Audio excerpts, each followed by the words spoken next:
It helps a great deal. Oh man, Taco Tuesday, man. I don't care what y'all say. Taco Bell is good as long as you eat it within 7 minutes of your purchase. After that, you might as well throw it in the garbage, fam. Or go on ahead to Chipotle, more expensive Taco Bell, if you want to. It's your money. I promise, though, it doesn't get much better than the Mexican pizza and 2 hard shell tacos. Let's argue. Mexican pizza isn't even a thing anymore, bro. Like, they really got rid of that. Like, they had so many great options on the Taco Bell menu that they could afford to get rid of one of the best things that they had. I'll never understand people. Sidebar, I'm also one of the most non-judgmental people you will ever meet. But if you like sour cream, your taste buds have been put in backwards. Who eats sugarless whipped cream, bro? Gross. For some reason today, I've been thinking about things that I want to accomplish and put more time into.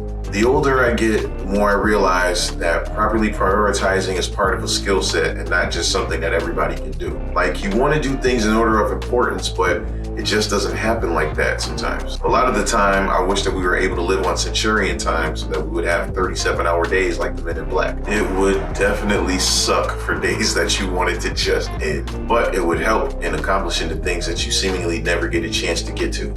Usually everything creative I do is on the bottom of the totem pole, and I hate that, but I'm a dad. Trying to make sure that my kids are in a position to not have to struggle the way that I do is paramount. I still aspire, I still dream big, I still believe that I'm one of the most talented creatives to ever come out of where I come from, and I still only want to do everything that I do with purpose.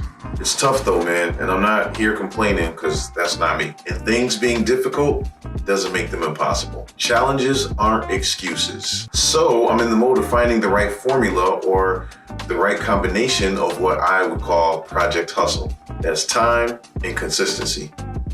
Prayer hands.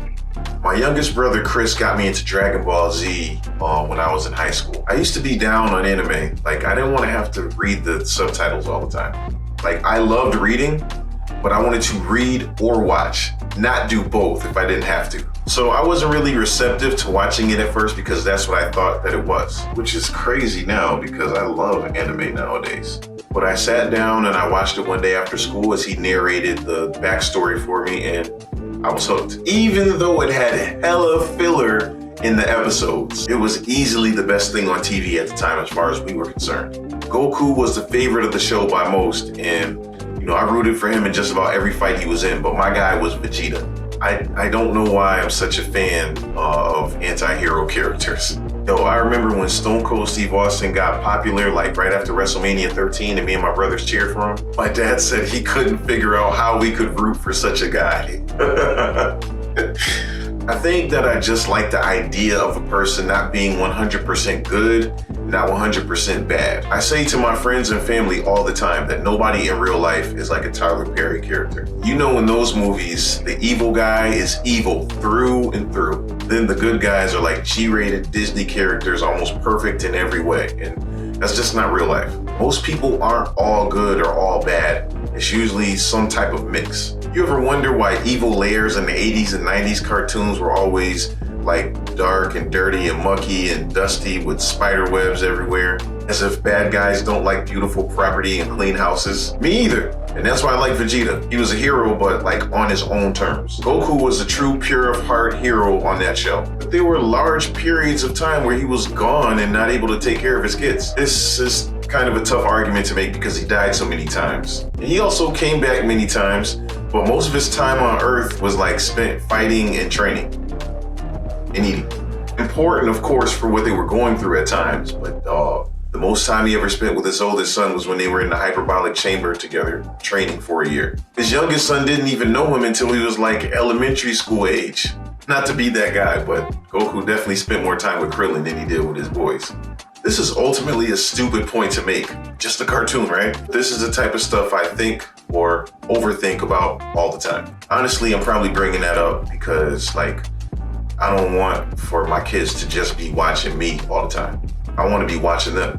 can't get the time back after all. Hopefully, they'll know how hard I work to achieve balance, because my goals for them have always come before my personal ones.